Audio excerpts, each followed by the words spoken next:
अस्सलाम वालेकुम dear students. आज फिजिकल केमिस्ट्री का एक चैप्टर जो केमिकल काइनेटिक्स है, तो उस केमिकल काइनेटिक्स का एक टॉपिक है ऑर्डर ऑफ रिएक्शन। उसके हवाले से हम एक डेरिवेशन करने जा रहे हैं।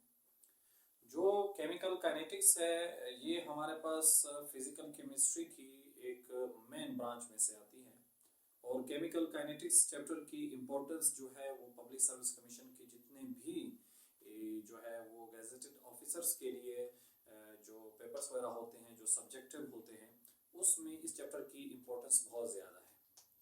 तो इसका एक टॉपिक है ऑर्डर ऑफ रिएक्शन। और ऑर्डर ऑफ रिएक्शंस जो है उसकी जो डेरिवेशन है, first order of reaction, zero order of reaction, second order of reaction, third order of reaction, इनकी जो डेरिवेशंस हैं इनकी इम्पोर्टेंस पेपर के लिहाज से काफ़ी ज़्यादा है, क्योंकि पेपर्स के अंदर बाद दफ़ा इनकी कोई डेरिवेशंस आ जाती है, सेकंड ऑर्डर की, फर्स्ट ऑर्डर की, थर्ड ऑर्डर के केसेस हैं, सेकंड ऑर्डर के केसेस हैं, इनकी डेरिवेशन आ जाती है। तो इंशाल्लाह इन तमाम डेरिवेशंस को वन बाय वन, इनकी जो मैथमेटिकल प्रूफ भी है वो भी साथ मैं आपके साथ इसी चैनल के ऊपर शेयर करूँगा। तो वहाँ से आप इन तमाम ऑर्डर ऑफ रिएक्शन की मैथमेटिकल फॉर्म्स को आप समझ सकते हैं कि किस तरीके से हम इसको सॉल्व करते हैं, किस तरीके से इसका हम रिजल्ट जो है वो निकालते हैं।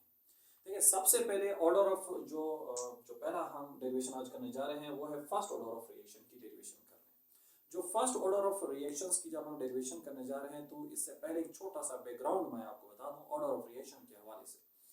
देखिए, जो ऑर्डर ऑफ रिएक्शंस हम निकालते हैं इसका मकसद क्या है। हम ये डेरिवेशंस जो कर रहे हैं, अक्सर स्टूडेंट्स को फिजिकल केमिस्ट्री में यही मसाइल होते हैं कि हम ये डेरिवेशंस क्यों कर रहे हैं, स्टूडेंट अक्सर ये पूछते हैं। तो हर डेरिवेशन का लाजमन कोई ना कोई मकसद होता है और उसका कोई प्रैक्टिकल यूज जो है वो लाजमन होता है। तो हमारे पास जो ऑर्डर ऑफ रिएक्शंस है इसके बारे में जब शुरू में जब इनकी डेरिवेशंस को ड्राइव किया गया था तो उस वक्त मसला ये आ रहा था कि हमें कोई ऐसा मैथमेटिकल फार्मूला मिल जाए जिसमें हम किसी भी रिएक्शंस के रेट ऑफ रिएक्शन को जज कर सकें कि ये रेट ऑफ रिएक्शंस किस रिएक्टेंट की वजह से फास्ट हो सकता है और किस रिएक्टेंट की वजह से ये स्लो हो सकता है। उसके लिए ये ज़रूरी था कि हमें इनिशियल कंसंट्रेशन का पता हो, हमें बीच में इंटरस्टेनियस कंसंट्रेशन का पता हो, मतलब चेंज इन कंसंट्रेशन का पता हो, टाइम का पता हो, हमें ये तीन फैक्टर खास तौर पर पता हो। इन तीन फैक्टर्स की वैल्यूज जो है अगर हमें मालूम हो जाएं और एक ऐसा फार्मूला भी हम ड्राइव कर लें जिसमें ये तीनों वैल्यूज मौजूद हो, तो तब हम उसमें रेट ऑफ रिएक्शन या रेट कांस्टेंट या हम ऑर्डर ऑफ रिएक्शंस को मालूम कर सकते हैं। एक चीज ध्यान में रखें कि जब भी कोई आप रिएक्शन स्टार्ट करते हैं तो उसमें जो रिएक्टेंट्स होता है उसकी जो कंसंट्रेशन शुरू में आप यूज करते हैं हम उसको इनिशियल कंसंट्रेशन कहते हैं और वो कंसंट्रेशन कैलकुलेशन के अंदर हमेशा कांस्टेंट हम रखते हैं क्योंकि वो एक कांस्टेंट वैल्यू थी जो शुरू में हमने ली। बाद में टाइम के लिहाज से उसकी कंसंट्रेशन में चेंज आएगा क्योंकि रिएक्टेंट डिक्रीज होगा और प्रोडक्ट क्या होना शुरू हो जाएगा, इंक्रीज होना शुरू हो जाएगा। अगर प्रोडक्ट इंक्रीज होगा और रिएक्टेंट डिक्रीज होगा तो कितने टाइम में कितना प्रोडक्ट चेंज हो रहा है, तो इसको हम प्रैक्टिकली भी मालूम करते हैं। इसके प्रैक्टिकल्स भी हैं 5th सेमेस्टर्स में, 6th सेमेस्टर में जब फिजिकल केमिस्ट्री पढ़ाई जाती है तो वहां पर इसके प्रैक्टिकल्स भी कराए जाते हैं। तो आज हम इसकी मैथमेटिकल डेरिवेशंस करने जा रहे हैं फर्स्ट ऑर्डर ऑफ रिएक्शंस की। तो ये दो साइंटिस्ट थे जिन्होंने इस तरह की ये कैलकुलेशन की थी और उस वक्त इन्होंने इसको ऑर्डर ऑफ रिएक्शन का नाम नहीं दिया था, बल्कि उस वक्त उन्होंने इनको डिफरेंशियल इक्वेशन का नाम दिया था। इनको क्या नाम दिया था? डिफरेंशियल इक्वेशन का नाम दिया था। बाद में फिर जो है वेंटहोफ ने इनको ऑर्डर ऑफ रिएक्शन की टर्म जो है उनके लिए यूज की, वरना हार्कोर्ट एंड एसोन केमिस्ट था और जो एसोन था वो मैथमेटिशियन था। इन्होंने मिलकर जो है फर्स्ट ऑर्डर ऑफ रिएक्शंस हो गया और सेकंड ऑर्डर ऑफ रिएक्शंस हो गया, इनकी मैथमेटिकल जो है वो फार्मूले ड्राइव किए और उस फार्मूले के जरिए से हम रेट ऑफ रिएक्शन या ऑर्डर ऑफ रिएक्शन को मालूम कर सकते थे। तो स्टार्ट करते हैं फर्स्ट ऑर्डर ऑफ रिएक्शन। देखिए, फर्स्ट ऑर्डर ऑफ रिएक्शन की इस वक्त हम डेरिवेशंस कर रहे हैं। थ्योरेटिकली भी मैं इसकी वीडियो जो है वो भी आपके साथ अपलोड कर लूंगा। तो इसकी जो डेरिवेशंस हमारे पास है फर्स्ट ऑर्डर ऑफ रिएक्शंस की, वो हम स्टार्ट करते हैं। तो हम एक सपोज करते हैं कि सपोज हमारे पास एक रिएक्शन है और वो है ए और वो चेंज हो जाता है बी में। ए हमारे पास रिएक्टेंट है और बी हमारे पास प्रोडक्ट है, मतलब रिएक्टेंट ए प्रोडक्ट बी में चेंज होगा। देखिए शुरू में अगर हम ये कहते हैं कि टाइम अगर हमारे पास अभी तक 0 हो तो इसकी कंसंट्रेशन मैक्सिमम होगी, प्रोडक्ट तो नहीं बना होगा, क्योंकि टाइम 0 का मतलब ये है कि रिएक्शन स्टार्ट ही नहीं हुआ है, तो इसलिए इसकी कंसंट्रेशन ये रहेगी और इसकी जो कंसंट्रेशन हमारे पास होगी वो हमारे पास क्या होगी, 0 होगी। लेकिन अगर हमारे पास टाइम जो है वो टी स्पेंड हो जाए, मतलब कुछ टाइम जो है वो स्पेंड हो चुका हो, कुछ टाइम जो है एक लिहाज से गुजर चुका हो रिएक्शंस को, तो लाजमन इसकी कोई ना कोई प्रोडक्ट की कुछ ना कुछ तो अमाउंट बन चुकी होगी, और प्रोडक्ट की जो अमाउंट बन चुकी होगी उसको हम शो कर देते हैं एक्स से, यानी कि प्रोडक्ट जो हमारे पास बना है वो एक्स बना है अगर टाइम टी गुजर चुका है। देखिए प्रोडक्ट जब एक्स बन चुका है तो जितना ये प्रोडक्ट बना है उतना हमारे पास ए की कंसंट्रेशन क्या हुई होगी, डिक्रीज, इसलिए हम क्या कर देते हैं, ए माइनस एक्स कर देते हैं। यानी कि अगर कुछ टाइम गुजर चुका हो, या आपके पास जिसको हम इंटरेस्टेनियस वैल्यू भी कहते हैं, यानी कि इंटरेस्टेनियस रेट ऑफ रिएक्शन भी जब हम फाइंड करते हैं, कुछ टाइम अगर गुजर चुका हो तो बी की वैल्यू एक्स होगी जबकि ए की वैल्यू ए माइनस एक्स होगी। अब हम इसका रेट ऑफ रिएक्शन लिखते हैं, इसका क्या लिखते हैं, rate of reaction. Rate of reaction with respect to time हम लिखते हैं, देखते हैं कि विद रिस्पेक्ट टू एक्स हम लिखते हैं कि उसमें क्या चेंज आता है। देखिए अगर मैं इसका रेट ऑफ रिएक्शन लिखता हूं, इसकी इक्वेशन लिखता हूं, तो उसकी इक्वेशन जो है वो कुछ इस तरीके से हमारे पास आएगी, इसके रेट ऑफ रिएक्शन की, वो हमारे पास आ जाएगी D X upon D T equal to क्या होगा, के होगा ए माइनस एक्स होगा। देखिए विद रिस्पेक्ट टू टाइम हम ले रहे हैं, वरना रेट ऑफ जो रिएक्शंस होता है वो तो आपके पास इनिशियल कंसंट्रेशन या रिएक्टेंट की कंसंट्रेशन के डायरेक्टली प्रोपोर्शनल होता है। जब हम सिंपल रेट ऑफ रिएक्शंस लिखते हैं तो उस वक्त हम ये लिखते हैं ना कि रेट ऑफ रिएक्शन जो है, rate of reaction is directly proportional to the reactant, जो रिएक्टेंट की कंसंट्रेशन होती है उसके डायरेक्टली प्रोपोर्शनल होता है। जब हम इस डायरेक्टली का साइन खत्म करते हैं तो के हमारे पास आ जाता है एज अ कांस्टेंट के तौर पर, यहां पर भी के एज अ कांस्टेंट है, लेकिन इस वक्त हम जो मालूम कर रहे हैं वो चेंज इन कंसंट्रेशन मालूम कर रहे हैं, तो विद रिस्पेक्ट टू टाइम तो आएगा ही आएगा, यानी कि विद रिस्पेक्ट टू टाइम जो है वो इसकी क्या वैल्यू होगी, तो वो कुछ इक्वेशन इस तरीके से बन जाएगी। तो यहां पर ये हमारे पास इक्वेशन बन चुकी है, फर्स्ट इक्वेशन आप इसको कह सकते हैं। अब इस इक्वेशंस में हम जो वेरिएबल्स वगैरह हैं उनको एक साइड पर कर देते हैं, कांस्टेंट को एक साइड पर कर देते हैं। x हमारे पास कंसंट्रेशंस है जो कि प्रोडक्ट की है, और a माइनस एक्स जो है वो a की कंसंट्रेशन है, मतलब टाइम के लिहाज से कितनी कंसंट्रेशन में चेंज है।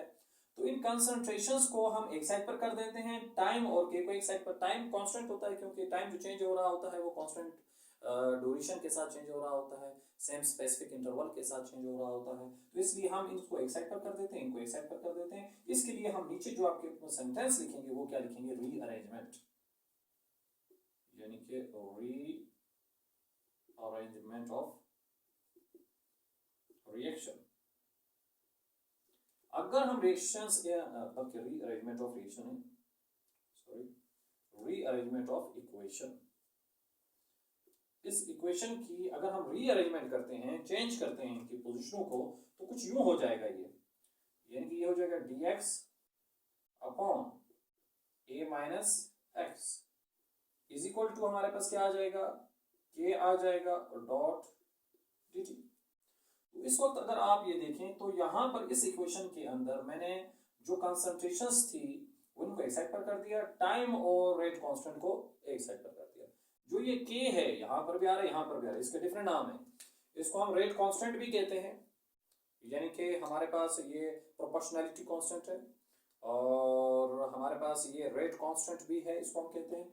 इसको हम वेलोसिटी कांस्टेंट भी कहते हैं, क्योंकि रेट ऑफ रिएक्शन असल में वेलोसिटी है। तो ये वेलोसिटी यानी स्पीड है, रफ्तार है, रिएक्शन कितनी स्पीड से मूव कर रहा है, कितनी स्पीड से कंसंट्रेशन में चेंज आ रहा है, कितनी स्पीड से प्रोडक्ट में चेंज आ रहा है।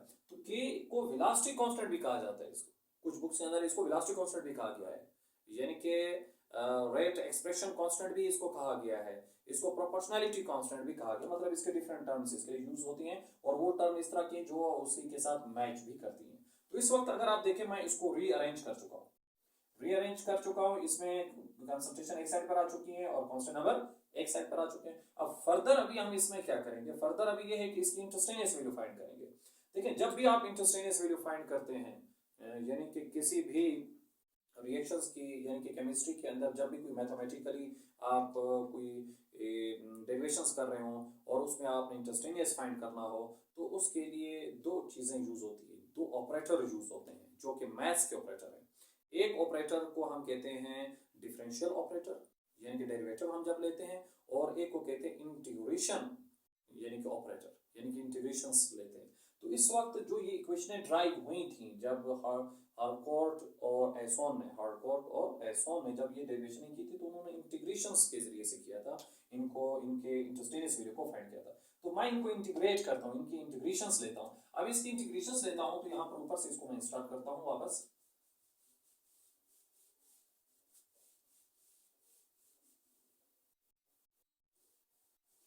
देखिए यहाँ से अभी इसको वापस स्टार्ट करते हैं, इसको यहाँ से भी मिटा देता हूँ इसको। देखिए ये हमारे पास इक्वेशन है, इसको इंटीग्रेट करेंगे। नीचे मैं इसी में लिख रहा हूँ कि हम इसके साथ क्या करने वाले हैं, इसको इंटीग्रेट करने वाले हैं। Integrate the equation, integrate the equation, यानी कि इक्वेशन को हम अभी हम क्या करेंगे, इंटीग्रेट करेंगे, इसमें इंटीग्रेशंस लगाएंगे। इंटीग्रेशन का ये साइन होता है, इस साइन को हम कौन सा साइन कहते हैं, इंटीग्रेशन का साइन कहते हैं। और ये हो जाएगा dx upon a minus x, और यहाँ पर की कांस्टेंट है, और यहाँ पर इस तरीके से आ जाएगा। ये हमारे पास आ चुका है इंटीग्रेशन। अब यहाँ पर इसको आगे चलाने से पहले मैं आपको थोड़ा सा इंटीग्रेशन समझाना चाहूंगा कि इंटीग्रेशंस आपके पास जब लेते हैं तो उसका क्या फार्मूलाज होते हैं। एक और वीडियो भी मैंने बनाई हुई है और वहां पर भी इंटीग्रेशन हमने लिया हुआ है। आर्हेनियस कांस्टेंट की जो आर्हेनियस इक्वेशन जो है, जो जिसमें आर्हेनियस कांस्टेंट या जिसको फ्रीक्वेंसी कांस्टेंट कहते हैं, वो भी उसमें मौजूद है। उसकी डेरिवेशन मैंने की, उसकी वीडियो भी मैंने अपलोड की हुई है, तो उसका लिंक भी आपको ऊपर नजर आ रहा होगा। तो वहां पर भी मैंने इस इंटीग्रेशन के फार्मूले को समझाया है कि इंटीग्रेशन हम किस तरीके से लेते हैं और किस तरीके का ये आपके पास एक ऑपरेटर है। अभी देखिए मैं यहाँ पे इसका लेता हूँ, इसको फिर वापस मिटा देंगे। देखिए आप किसी भी चीज की जब इंटीग्रेशन लेते हैं, जैसे इंटीग्रेशन है x है और यहाँ पर n है और dx है, आपने इसकी इंटीग्रेशन लेनी है। तो इसकी इंटीग्रेशन का फार्मूला क्या है, फार्मूला ये है कि आप जैसे ये दो चीजें हटाएंगे, ये भी और ये भी, क्योंकि ये दोनों एक दूसरे के अपोजिट उलट हैं, ये डेरिवेटिव है और ये इंटीग्रेशन है, ये दोनों एक दूसरे को कैंसिल करते हैं, एक साथ अप्लाई हो रहे हैं। तो इसका फार्मूला ये होता है कि जो इसकी पावर होती है उसके साथ 1 प्लस कर देते हैं, जो पावर ऊपर मौजूद है वही पावर नीचे भी आ जाती है, और प्लस यहाँ पे c आ जाता है। c क्या चीज है, इंटीग्रेशन कांस्टेंट है, वो भी यहाँ पर आ जाता है। मतलब इस तरीके से हम इसको सॉल्व करते हैं। ये फार्मूला है इसका, जनरल फार्मूला। लेकिन बाद दफा एक एग्जांपल भी इसी तरह की सॉल्व कर लें। अगर आप इंटीग्रेशन ले रहे हैं x की पावर है 3 इसका, तो इसका जवाब क्या लिखेंगे, आप इसको इस तरह लिखेंगे 3 + 1, और नीचे भी क्या लिख देंगे 3 + 1 और प्लस c आ जाएगा। यानी कि इस पूरे का जो सोल्यूशन आ जाएगा x की पावर 4, नीचे 4 आ गया प्लस c। मतलब इस पार्ट का जो इंटीग्रेशन का आंसर है वो ये वाला आंसर है। तो मतलब इस तरीके से आपने इनकी इंटीग्रेशन लेनी, ये इसका जनरल फार्मूला हमारे पास है। अब इसको मजीद मैं थोड़ा सा एक्सप्लेन करता हूं, और वो किस तरीके से, वो कुछ इस तरीके से कि अगर आप किसी का इंटीग्रेशन ले रहे हैं और वो कुछ इस तरीके का मौजूद है, ऐसे इस फॉर्म में, अब इसका क्या जवाब आएगा, इसको कैसे करेंगे। एक तो जहन में ये आता है इसकी पावर को ऊपर शिफ्ट करें, लेकिन इस तरह आपके पास आंसर 0 हो जाएगा। इसका जो पावर आप 1 प्लस करेंगे ना, क्योंकि पावर 1 प्लस करनी है, वो तो 0 हो जाएगा। तो 0 तो आपके पास नहीं आएगा, इसकी वैल्यू आपके पास इंटरस्टेनियस वैल्यू कुछ ना कुछ तो लाजमन मौजूद होगी। अब इस पोर्शन को सोल्व करने के लिए हम क्या करते हैं, हम इस पोर्शन को सोल्व करने के लिए ये करते हैं कि ये जो नीचे वाला पोर्शन है इसका डेरिवेटिव अगर ऊपर मौजूद हो तो फिर हम नेचुरल लॉग लगा देते हैं। यानी कि हम इसको इसका आंसर यूं लिख देंगे, नेचुरल लॉग x और प्लस c लिख देंगे। अब ये कब कब होगा, कैसे होगा, किस तरह का डेरिवेटिव है, तो देखें जो डेरिवेटिव है वो क्या होता है। डेरिवेटिव इस तरह होता है, हम लेते हैं किसी भी चीज का, अब x है, x का डेरिवेटिव लें, तो x के डेरिवेटिव क्या होता है, डेरिवेटिव क्योंकि इंटीग्रेशन का अपोजिट है, डेरिवेटिव में पावर पीछे आ जाती है और पावर में से ही 1 माइनस कर लेते हैं, इसको हम डेरिवेटिव कहते हैं। अब अगर मैं इसको सोल्व करता हूं, 1 आ गया, x की पावर क्या आ जाएगी 0, और जिसकी पावर 0 हो तो वो किसके बराबर होता है 1 के, तो 1 1 जा 1। तो इसका मतलब ये हुआ कि जो हमारे पास x है, x का डेरिवेटिव किसके बराबर है 1 के, और अगर किसी चीज का भी डेरिवेटिव ऊपर मौजूद हो तो उसके साथ आपने नेचुरल लॉग लगा देना है, नीचे वाले के साथ, किसके वाले के साथ, ऊपर वाले के साथ नहीं, नीचे वाले के साथ नेचुरल लॉग लगा देना। इस तरीके से आपने इसको सॉल्व कर लेना है। तो ये इस तरह पार्ट जो होगा वो इस तरीके से सॉल्व होगा। अब इसको मैं थोड़ा सा चेंज करता हूं, और क्या चेंज करता हूं ताकि आपको वो पॉइंट इसका बिल्कुल क्लियर में समझ आए। वो इस तरीके से, अगर आप इंटीग्रेशंस ले रहे हैं, इस तरह की कोई चीज है, ए है प्लस है एक्स है, अब इसका ले रहे हैं क्योंकि ये आपके पास अपॉन में है, डिनोमिनेटर में है, तो इसका डेरिवेटिव चेक करते हैं कि इसका डेरिवेटिव ऊपर वाला है या नहीं है। तो इसका डेरिवेटिव जब हम लेंगे तो यू लेंगे, डी अपॉन डी एक्स हो गया, ए प्लस एक्स हो गया। अब आपने इसका डेरिवेटिव लेना है। ए क्या चीज है, ए क्या चीज थी, शुरू में हमने एक क्वेश्चन में देखा था, ए इनिशियल कंसंट्रेशन थी, और मैंने शुरू में ही इंट्रोडक्शन में कहा कि इनिशियल कंसंट्रेशन को हम एज अ कांस्टेंट लेते हैं कि शुरू में जो अमाउंट डाली है वो तो हमें पता है वो फिक्स अमाउंट थी जो हमने उसमें रिएक्शन में पुट कर दी है, तो ये कांस्टेंट है। और कांस्टेंट का डेरिवेटिव जीरो होता है, कांस्टेंट का डेरिवेटिव क्या होता है, जीरो होता है। और इसके साथ कौन मौजूद है, एक्स मौजूद है। अब एक्स का डेरिवेटिव लेना है, जब एक्स का डेरिवेटिव लेंगे तो इसकी पावर क्या है, वन है, वन पीछे आ जाएगा, वन में से वन माइनस कर लेंगे तो ये जीरो आ गया, और एक्स की पावर जीरो होगी, जिसकी पावर जीरो होती है वो वन के बराबर होता है, इसलिए आंसर क्या आ जाएगा, वन आ जाएगा। तो इस तरीके से हम ये कह सकते हैं डी अपॉन डी एक्स है, ए प्लस एक्स है, इस पूरे पोर्शन का डेरिवेटिव क्या आ रहा है, वन। क्या इस पूरे पोर्शन का डेरिवेटिव वन आ रहा है, तो क्या इसका डेरिवेटिव ऊपर है या नहीं, इसका डेरिवेटिव ऊपर मौजूद है, इसलिए इसके साथ भी क्या लगा देंगे, नेचुरल लॉग ए प्लस एक्स लगा देंगे। मतलब जिसका डेरिवेटिव जो है वो उसी के साथ मौजूद हो, तो उसका आप उसी के ऊपर मौजूद हो, तो उसके साथ हमने नेचुरल लॉग लगाना है। समझाने का मकसद जो था वो कुछ इस तरीके से था। अब यहां पर इसको मैं दोबारा एक दफा एक और एग्जांपल के जरिए से भी आपको समझाता हूं, जो एग्जांपल इस वक्त ऊपर दी हुई है। अब ऊपर जो एग्जांपल दी हुई है उसी को अगर मैं यहाँ पे सोल्व करूं तो ये कुछ यूं है, वन अपॉन ए माइनस एक्स है, और साथ में क्या है, डी एक्स है। अब इसको चेक करना है इसका डेरिवेटिव ये है या नहीं है। अगर आप इसका डेरिवेटिव लेते हैं तो हमारे पास है a माइनस एक्स, तो ये तो कांस्टेंट है, और कांस्टेंट का डेरिवेटिव क्या होता है, कांस्टेंट का डेरिवेटिव जीरो होता है, तो जीरो हो जाएगा, माइनस का माइनस आ जाएगा, इसकी पावर वन है, वन पीछे आ जाएगी, x हो जाएगा, one minus one, zero minus हो गया x की पावर जीरो, जिसकी पावर जीरो हो तो वो वन के बराबर होता है, वन में से ये निकालेंगे तो माइनस वन आ जाएगा। तो इसका मतलब ये हुआ कि इसका ये वाला जो नीचे वाला पोर्शन है इसका डेरिवेटिव माइनस वन है, लेकिन ऊपर हमारे पास क्या है, ऊपर तो प्लस वन मौजूद है, इसका मतलब है ये तो इसका डेरिवेटिव नहीं हुआ, तो फिर तो नेचुरल लॉग नहीं लगेगा। लेकिन नेचुरल लॉग हम लगा सकते हैं, कैसे लगा सकते हैं, हम आप इसके साथ एक टेक्निक कर लेते हैं इस तरीके से। अगर मैं इधर माइनस लगा दूं और बाहर भी माइनस लगा दूं, तो माइनस और माइनस क्या हो जाएगा, प्लस हो जाएगा, मतलब वही चीज हो जाएगी ना जो पहले था। मैंने खुद तब्दीली की, इसमें माइनस और माइनस लगा है इसमें। अब इसका डेरिवेटिव ऊपर है या नहीं है, बिल्कुल है, क्योंकि इसका डेरिवेटिव अभी हमने लिया माइनस वन था, तो इसका डेरिवेटिव ऊपर मौजूद है, तो हम ये वाला बाहर वाला माइनस लगा देंगे, क्योंकि इस पूरे पोर्शन को सॉल्व कर रहे हैं। इसका जवाब आ जाएगा नेचुरल लॉग ए माइनस एक्स, और प्लस आपके पास क्या आ जाएगा, सी आ जाएगा। तो मेरा ख्याल है आपको कुछ समझ आ जाना चाहिए कि इसका डेरिवेटिव अगर ऊपर मौजूद हो, नीचे वाले के डेरिवेटिव ऊपर मौजूद हो, तो उसके इंटीग्रेशन को जब हम सॉल्व करते हैं तो उसमें नेचुरल लॉग लगता है।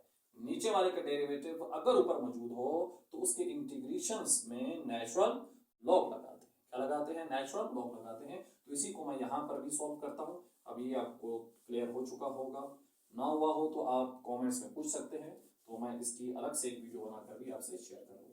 जो केमिस्ट्री में आपके पास इंटीग्रेशन या डेरिवेटिव इस्तेमाल होते हैं। अब मैं इसको सॉल्व करता हूँ। आप देखें कि ये आपके पास इसके अंदर थोड़ी सी तब्दीली करूँ तो इस तरह हो जाएगा, वन माइनस ए एक्स हो जाएगा, डी एक्स हुआ, के हुआ, इंटीग्रेशन हुआ, डी टी हुआ। क्या इसका डेरिवेटिव ऊपर है, इसका डेरिवेटिव ऊपर मौजूद नहीं है, तो हम ऊपर बनाएंगे, इसके साथ लिख देंगे minus one A minus X, इधर बाहर भी मैंने माइनस लगा दिया है, D X is equal to K है, इंटीग्रेशन है, और डी टी जो है वो हमारे पास मौजूद है। तो अब अगर हम इसको सॉल्व करते हैं तो हमारे पास जो नीचे वाला पोर्शन है इसको, अभी देखिए इसका डेरिवेटिव ऊपर मौजूद है, क्योंकि इस पूरे का डेरिवेटिव अगर मैं लूँ साइड पर लिख भी दूं छोटा सा, वैसे तो मैंने अभी आपको समझा भी दिया है इसको, डी अपॉन डी एक्स है, ए माइनस एक्स है, इसका डेरिवेटिव आता है माइनस वन। तो इसी का डेरिवेटिव ऊपर मौजूद है, जिसका डेरिवेटिव ऊपर मौजूद हो तो अकॉर्डिंग टू इंटीग्रेशंस फार्मूलाज उसमें हम नेचुरल लॉग लगा देते हैं। तो इसका आंसर आ जाएगा, माइनस अपनी जगह पर ये बाहर वाला रहेगा, लेकिन ये वाला माइनस इसी में कवर हो जाएगा, तो ये कितना हो जाएगा, natural log a minus X is equal to K, यहां पर डेरिवेटिव और इंटीग्रेशन ये दोनों कैंसिल हो जाएंगे, t आ जाएगा और प्लस क्या आ जाएगा, c आ जाएगा। ये बन जाती है आपके पास इक्वेशन 1। इस इक्वेशन 1 के अंदर अभी अगर आप गौर करें तो यहां पर आपके पास जो है हमने इस वक्त ये वैल्यूज फाइंड की है, लेकिन इसमें एक c आ रहा है। c क्या चीज है? c को हम इंटीग्रेशन कांस्टेंट कहते हैं। इंटीग्रेशन कांस्टेंट क्या होता है? देखिए यहाँ पर इंटीग्रेशन कांस्टेंट असल में जब आप डेरिवेटिव लेते हो, क्योंकि डेरिवेटिव और इंटीग्रेशन एक दूसरे के अपोजिट हैं, एक दूसरे के उलट हैं। डेरिवेटिव और इंटीग्रेशन एक दूसरे के उलट हैं। तो जो हमारे पास c है तो वो असल में वो कांस्टेंट नंबर है जिसका आपने जब डेरिवेटिव लिया तो वो जीरो हो गया था, क्योंकि कांस्टेंट नंबर का जब आप डेरिवेटिव लेते हो तो वो इक्वल टू जीरो हो जाता है। तो हमें नहीं पता कि इसमें कौन सी वैल्यू थी c की, तो इसलिए हमने यहाँ पर c लगाया एज अ इंटीग्रेशन कांस्टेंट के तौर पर। जैसे a का डेरिवेटिव जीरो हुआ है, अब a की क्या वैल्यू है, वो इसके अंदर मौजूद है, c के अंदर मौजूद है, इसलिए हम c की वैल्यू को सबसे पहले जो है वो क्या करेंगे, फाइंड आउट करेंगे। तो अकॉर्डिंग टू अगर हम यहाँ पर देखें बाउंड्री कंडीशन, अभी इसमें बाउंड्री कंडीशन एक लगा रहा हूं, अकॉर्डिंग टू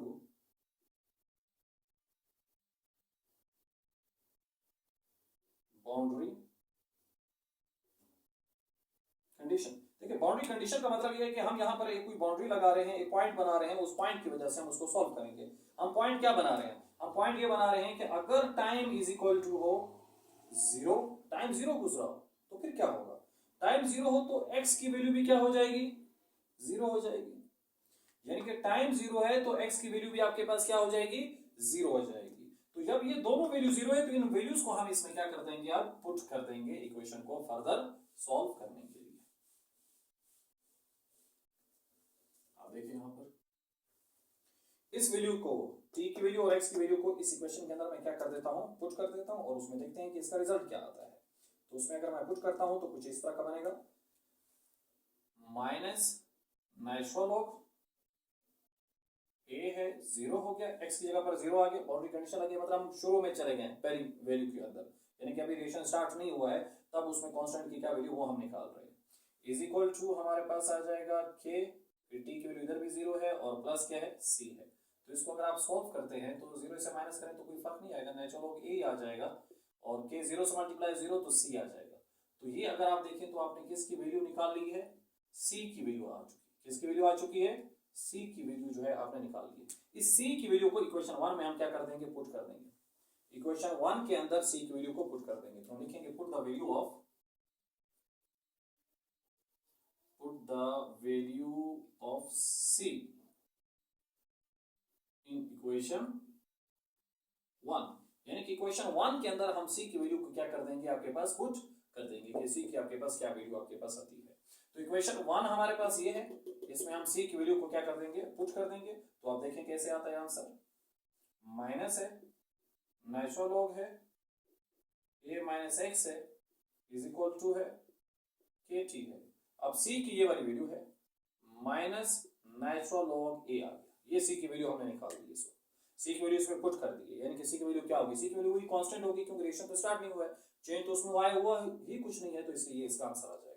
अब ये माइनस नेचुरल लॉग a है, इस साइड पर आकर क्या हो जाएगा, प्लस हो जाएगा, क्योंकि हम अब इसको समराइज करने वाले, खत्म करने वाले हैं, इक्वेशन का फार्मूला निकालने वाले। c की वैल्यू निकाली, इंटरस्टेनियस वैल्यू के लिए इंटीग्रेशन भी अप्लाई कर चुके हैं, कांस्टेंट की वैल्यू भी निकाल चुके हैं, तो अब इसका फाइनल रिजल्ट आने वाला है। ये माइनस नेचुरल लॉग a है, तो इस साइड पर आकर क्या हो जाएगा, plus natural log a, natural log a plus हो गया इस साइड पर आकर, ये ऑलरेडी माइनस में था तो माइनस वापस आ जाएगा, a माइनस एक्स है इज इक्वल टू किसके बराबर है, के टी के बराबर है। तो यहां तक हम पहुंच गए। अब फर्दर अगर हम इसको आपके पास सॉल्व करते हैं तो अगर आप देखें इसमें कुछ कॉमन आ रहा है, नेचुरल लॉग कॉमन आ रहा है। देखें ये मैथ्स के अंदर ये भी एक टूल है और अक्सर स्टूडेंट को तो मालूम होता है इसके बारे में, क्योंकि बेसिक है, 9th क्लास में भी मौजूद होता है कि अगर नेचुरल लॉग x हो माइनस नेचुरल लॉग y हो, अगर आप नेचुरल लॉग कॉमन लेते हैं तो जो माइनस वाली वैल्यूज होती हैं वो डिवीजन में चली जाती हैं, और अगर प्लस वाली हो तो वो मल्टीप्लाई में चली जाती है। माइनस वाली डिवीजन में और प्लस वाली मल्टीप्लाई में, यानी कि अगर यही प्लस में होता, इसको मैं यहाँ पे अगर लिखूं नेचुरल लॉग x है प्लस है नेचुरल लॉग y है, नेचुरल लॉग कॉमन ले लेते तो x और y आपस में मल्टीप्लाई मल्टीप्लाई हो जाते हैं, लेकिन अब डिवाइड में चलेगा, डिवीजन में। तो यहाँ पर भी कुछ इसी तरह का ही सिचुएशन एक बनी हुई है कि अगर मैं यहाँ से नेचुरल लॉग कॉमन लेता हूँ तो सिचुएशन यूं बन जाएगी a upon a minus x हो जाएगा, और इज इक्वल टू यहाँ पर क्या है, k t मौजूद है। नेचुरल लॉग कॉमन लिया, जो माइनस वाला था वो किस में चला गया, डिवीजन में चला गया, डिवाइड में चला गया। अब अगर हमने k कांस्टेंट मालूम करना है तो t इससे मल्टीप्लाई हो रहा है तो इस साइड पर आकर डिवाइड हो जाएगा, तो ये इसकी फाइनल इक्वेशन बन जाती है। t मल्टीप्लाई हो रहा है, इधर आकर डिवाइड हो जाएगा, तो ये हो जाएगा 1 अपॉन t, और साथ में आ जाएगा नेचुरल लॉग, और a है a माइनस एक्स है इज इक्वल टू किसके बराबर है, k के बराबर है।